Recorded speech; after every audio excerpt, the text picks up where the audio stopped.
Hey gang,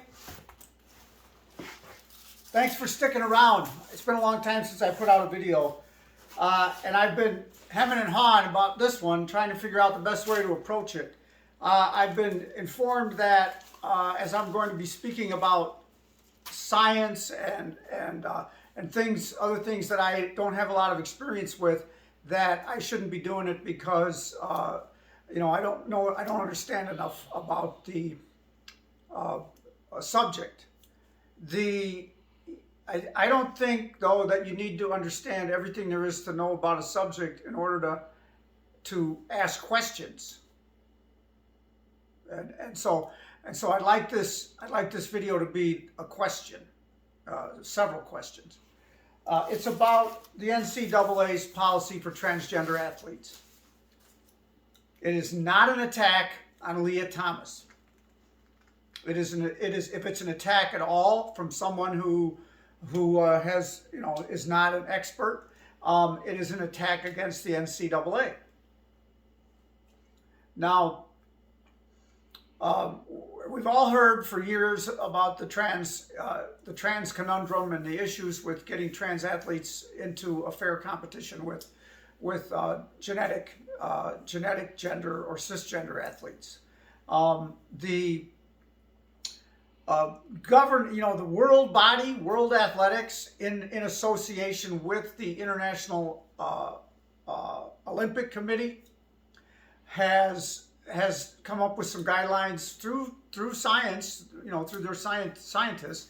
They originally had a measurement of testosterone that they would say, with regard to women's competition, a measurement of testosterone that if you had more than this number in your blood, you couldn't compete as a female.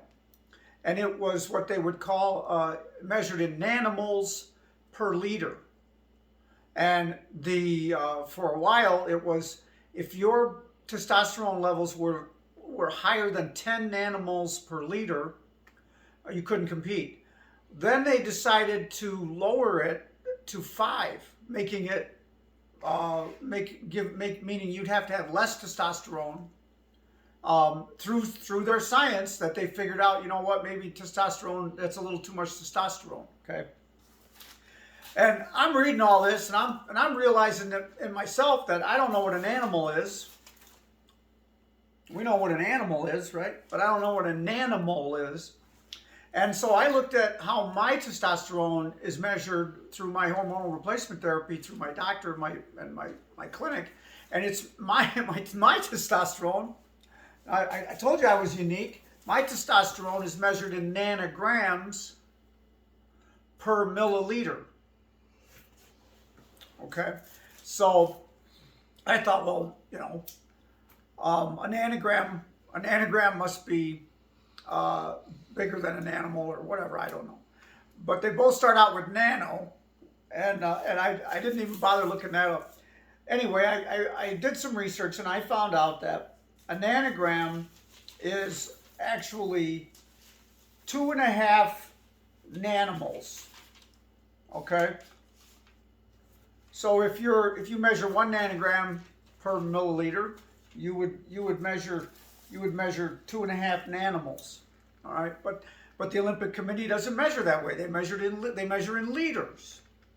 Okay, which is why the number of nanomoles was higher. Now my typically in a biological male, testosterone can run 300 to 1,000 nanograms per milliliter. Okay, which translates into between 8 and 32 nanomoles per liter. Okay, so when the IOC lowered their testosterone levels to 5, we look at a biological male, the average would have started at 8. So it would have been below the low end of a male testosterone level. So that sounds fair, okay? And I'm going to get into what testosterone does and what it is in a minute, because there's a whole lot of argument about whether or not testosterone even matters. In females, the average or normal testosterone levels are 0.5 nanograms to 2.4 nanograms deciliter. It's so confusing to me, which translates into 15 to 70 nanograms per deciliter. So we're talking in deciliters. There are some exceptions. About 5% of men and women fall outside of those numbers. So men would be less than 8 or higher than 32. Women would be less than 15 or higher than 70. The guidelines were set at 5 nanomoles per liter of blood. And there we go. So now we're all confused. If you're not as confused as I am, I'm still confused. My testosterone levels currently would fall within the very low end of the female range. Because the last measurement I got was, and I'm sharing some of my private medical information here, but last measurement I got was 2 nanograms per milliliter. Or deciliter, I'm sorry, deciliter. I keep saying milliliter. Deciliter, 2 nanograms per deciliter. That's low. And they've been that way. They've been between 2 and 10 nanograms per deciliter for the last 2.5 years, probably.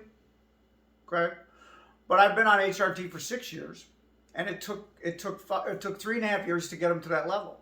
First year they were still over 100. Well, 10 times what the IOC used to count, used to use that number. They used to say 10 for a year of of testosterone suppressing therapy. My testosterone levels were over 100.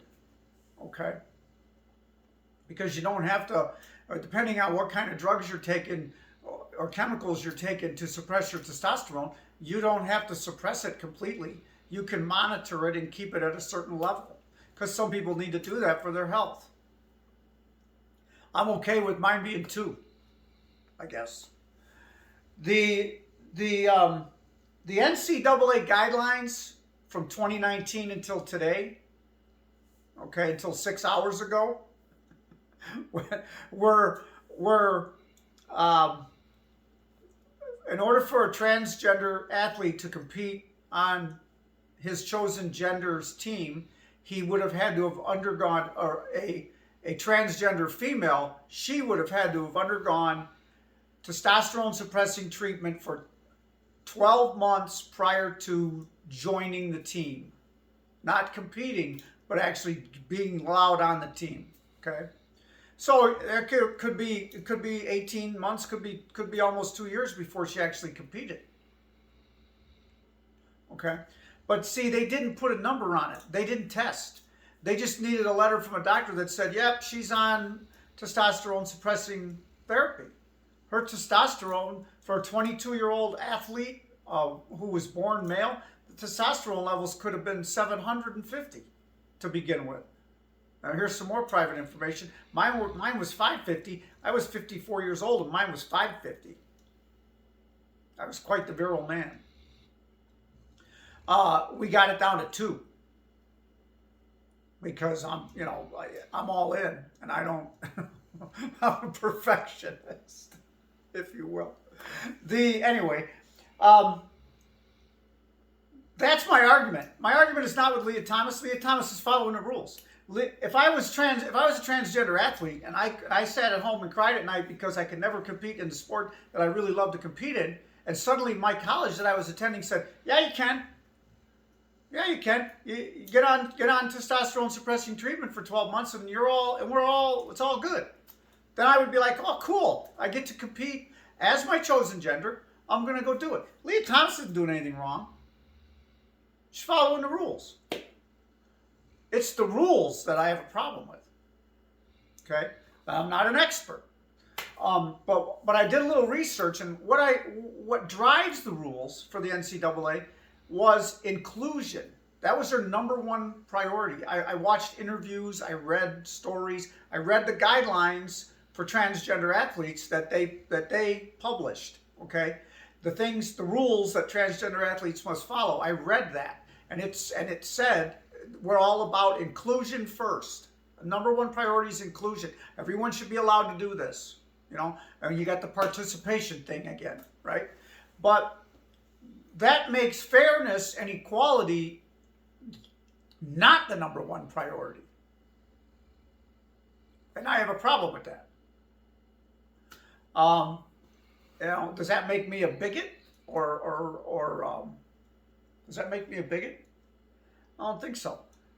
I just want it to be fair. When we're talking about competing, when we're talking about possibly going to the highest levels of competition, when you're in the Ivy League and you're setting records and you're beating cisgender women who are on your team by 14 seconds in a race and setting a new national collegiate record for the Ivy League, there's a possibility you could go on to higher competitions, which could mean possibly endorsements, which could mean possibly television shows, which could mean, you know, your picture on the cover of a box of cereal. Just ask Caitlyn Jenner, who came out once again a few days ago against what the NCAA is doing. She attacked Leah Thomas, you know, saying Leah Thomas should have better standards or higher morals or something like that. You know, Michael Phelps he came out against it, and he didn't seem to attack Leah Thomas more than he attacked the standards, okay, that are being required. Now, and all of this time, I'm trying to figure out exactly how to measure my own testosterone, and trying to figure out the best way to approach this video. As a layman, I learned about this lady named Joanna Harper, who is a transgender long-distance runner who was transitioned quite a few years ago, but she kind of thought something was up about it too. And she chronicled her athletic decline as she transitioned with hormonal replacement therapy, and her testosterone levels dropped and her estrogen levels increased. Okay? So she chronicled that. But that's just one person, right? Why would I even, except a lot of medical people in the field in Europe have read her books and have looked at her chronicles and seem to respect her studies. She didn't just do herself. She studied several different transgender athletes and followed their decline or their increases as their hormonal replacement therapy progressed. Okay? Now, as of right now, we still don't know what Leah Thomas's testosterone level is. Okay? And up until now, this whole video has been about how important testosterone is, right? And now I'm gonna switch gears a little bit here, and I'm gonna talk about the argument that's going on about how testosterone really doesn't matter. There really isn't enough research done, and this is for from the trans advocacy side. Okay, the trans advocacy side is saying, and doctors are saying this, who represent them and who believe in them and who believe in transgender athletes competing. Doctors, clinicians are saying there's really not enough research to prove that testosterone really makes that big a difference in athletics. So why are we putting such a high emphasis on testosterone? Okay. So I did a little research on testosterone, and because I didn't get enough research on it in high school when puberty hit me, and I suddenly became taller than all the other girls in school, and broader shouldered than all of them, and able to play high school sports that they weren't allowed to play in. You know, it was something to testosterone at that point.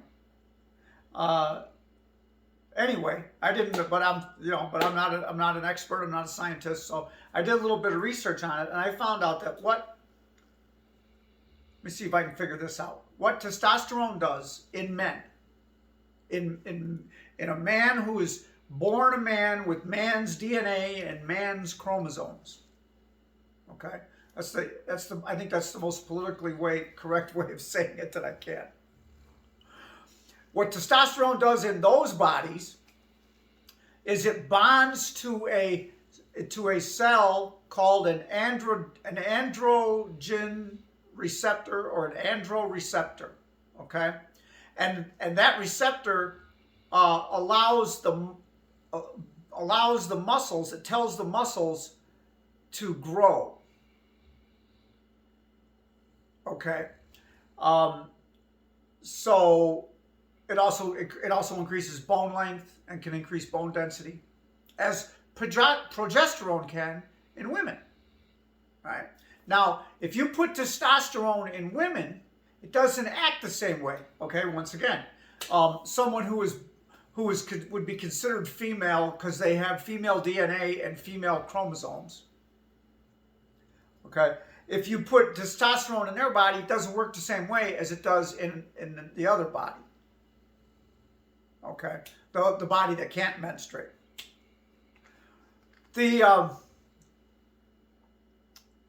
So learning that, I thought, why are the Olympics always going after this Caster Semenya, this runner, this female runner, who always has abnormally high testosterone levels and gets disqualified from her races? They're not artificially induced. She didn't inject it. It's just that her body is hyper androgenic, and it produces more testosterone than in other women. She happens to be a lot faster than a lot of other women. I'm sure she's lost a few races, but she's pretty darn fast. Okay, but the Olympics have said, no, your testosterone levels are too high for a female, so you can't participate. But wait a minute, I just learned that testosterone doesn't do the same thing in women as it does in men. So now I'm really confused. I have a lot of questions. I still have a lot of questions. If I will ask the trans advocates who say there's no difference between men and women. You can slip in and out of one gender if you want to. It's all how you feel up here. And I know, I'm making light of it. I'll probably lose subscribers over this. But if there's no difference, and if they believe that testosterone levels shouldn't matter, okay, then why are they fighting to suppress puberty in young transgender females who are 5, 6, 7 years old, and young transgender males who are 5, 6, 7 years old? Why are we fighting to suppress puberty if the hormones don't make any difference? That's one question I have. So after if you make it to puberty without suppressing hormones, and you go through puberty as a male, and then at the age of 22, you decide you want to compete as a female, the NCAA doesn't really care what your testosterone level is, because as we figured out already, all the experts figured out, or half of them, that testosterone doesn't matter. Then you get to compete against women and, let the chips fall where they may. Now, this is all going on. I just really got into this last November when Leah won those races, and I'm not attacking Leah, but I think it would be awesome to meet her someday, hang out with her, but I would love, because I want to ask more questions. I have questions. As I'm trying to put this video together and script this video, things are changing. The crazy thing was, about a month and a half ago, the International Olympic Committee decided that they weren't going to test people for testosterone anymore. And it was so vitally important that everyone be included in athletics at the Olympic level, and no one be denied that if you were a transgender female or male, they would expect you to have testosterone or expect you to have estrogen, depending on which gender you were transitioning into. They would expect it. They're not even going to bother testing it. It's naturally occurring. But if you are a cisgender male or a cisgender female and you do something crazy, wild, abnormally nuts that raises suspicion, they will test you and see if your testosterone levels are higher than they should be. Okay? But what they said was, as they took all the onus off of themselves and they became completely woke overnight, it was like an epiphany. Suddenly they figured out how to be so woke. They said to all the lesser committees and countries who are bringing athletes up in collegiate competitions and national sports competitions and basically trying to form an Olympic team of athletes, you guys set your own guidelines. You set them. You do what you want. But when your athletes get to us, we're not testing them. Everybody gets to compete. Whoever you send us is it. And basically, I'm paraphrasing, but basically they took all of the pressure off of themselves. Hey, let's go have a beer. We're all good now. We don't got nothing to worry about. Nobody can point fingers at us. If an athlete gets her, if a transgender athlete gets her, if a transgender athlete who's been living their chosen gender for a couple of years, and everybody seems to believe that they are definitely transgender and that's the way they want to live, but they haven't done any testosterone suppressing treatments, a 300-pound weightlifter, bodybuilder, something like that, and they decide that they're going to compete as transgender female, they're going to win. I can tell you right now, unless they break their back or tear their hamstrings, they're going to win. We all know, I did research on it, I've done videos on this kind of stuff before. In powerlifting, males dominate females by 27% on average in weight that they can lift at the highest levels. Men's competitions, they lift 27% more than women in the same weight class. Okay? There's no way a woman, a cisgender woman, is going to beat that trans girl if that trans girl hasn't suppressed her testosterone for at least 2 years, and it has to be at a level like mine. Okay, you know, I'm not a professional athlete, but I know how much strength I've lost in my transition, and I know that I'm still capable at my body weight of lifting an enormous amount of weight compared to any female in my weight class. You know, maybe not a professional athlete, obviously, but you know, any regular lay person female that weighs as much as me probably can't lift as much as I can. I'm going out on a limb with that one, but I was surprisingly strong when I tried to lift some weights the other day. I haven't lost as much as I would have thought. I haven't lifted a weight in 18 years, and I was still able to move considerable amount of weight. That with these. And you can see my progress by going back 4 years of my videos and looking at what those look like then. Right? You weren't here. You weren't even alive. You were just a dream. Okay, so questions. You know, where are we going now? Well, just today, in fact, 6 hours ago, the NCAA came out and said, we're gonna do, we're not gonna do what we were doing before. We're not gonna set those guidelines anymore. They basically did what the Olympics did. The NCAA said, we're gonna let all these other athletic organizations figure out what they want to do, and if your child is competing in high school sports, that's up to the high school to figure it out. If they're competing in another college, a group of colleges, we'll let you guys figure it out. When they come to the NCAA, it's all good. They're in. And so they've once again, they're trying to take the spotlight off of themselves. It's in an effort to be woke with their inclusivity. They really got themselves in a bind. And so now they're trying to look like the bigger person and pass the buck and all the responsibility on to someone else so that all the spotlights can go to them, to those other organizations. What are you going to do now for your athletes? What are you going to do? But you know what, guys? I said it in videos 2 years ago. In my opinion, all of this ultimately is not about, for the person, for the athlete, it's about living their truth. It's about being included, okay? But why would you want to be included in something that they don't want you to be included in, okay?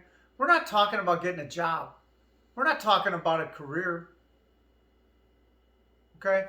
We're talking about at the high school levels, at the college levels, we're talking about a sport, all right? And we're talking about one organization saying, yeah. If you say you're a girl, you're a girl. If you say you're a boy, you're a boy. Go ahead and compete. Wow, that girl is really fast. Wow, she won. She broke all the records. Our high school has all the records now of all the high schools. We have the fastest female runner. Last year she was a boy. Now she's a girl. That's great. And she goes on to college. Maybe some college says, you know what? We want that chick. We want that girl on our team. So she runs on their team, and she wins. And then she gets out of college, and she's going to try to become a professional runner. She's going to try to work her way to the Olympics. Whereupon she is told that organization isn't going to let her run because she's transgender. Okay. Now these are all obstacles that Rosa Parks. Like Rosa Parks, she didn't want to sit in the back seat of the bus, so she moved. So, trans people need to push. They definitely need to push on this. There's been a lot of bigotry and a lot of racism and a lot of keeping people down. The male hierarchy, the male patriarchy that runs the world, keeping women down for so long. They got to vote. And we had women's rights, and we've got feminism, and sometimes people have to push to become equal, to be treated equally. Women still aren't treated equally, but so far they seem to be happy with their situation. Trans people got to push. Trans people got to push to not lose their jobs when they come out. They have so many other things that they got to push for. So if they want to push to compete with cisgender people, God bless them. Good luck. But my question, what I'm questioning is it seems to me as a layman that men are different than women. And if you're gonna knock a cisgendered woman out of contention for a medal, for an endorsement, for her picture on the cover of a Wheaties box, but as you do that and step over her and you reach a certain level where they say, we don't want you, you're not included, get out of here. Rules are rules. What have you done? What have you done but hurt her? What have you done to help yourself? Are any trans athletes going to listen to me? No. It's just my opinion. It's just my opinion.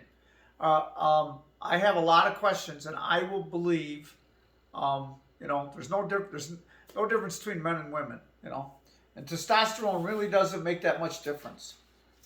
Ask a bodybuilder, a professional bodybuilder who injects synthetic testosterone into their butt and grows muscle overnight while they're sleeping.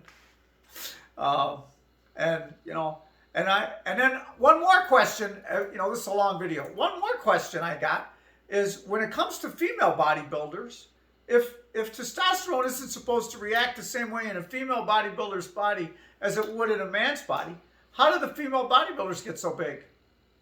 By taking the same steroids as the men.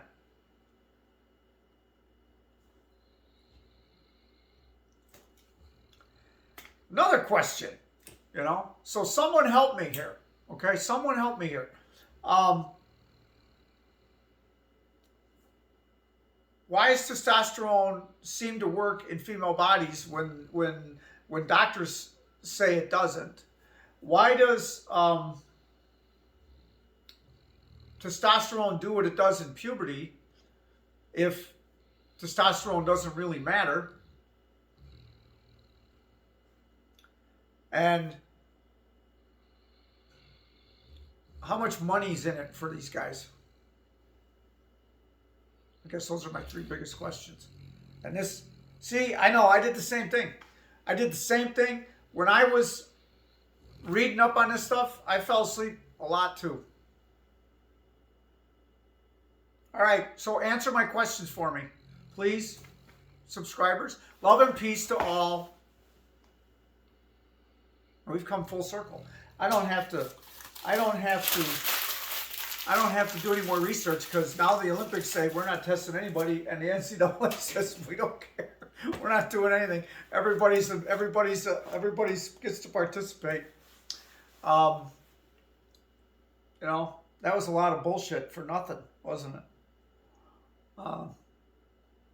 Love and peace to all, and let's just try to accept one another for who they are.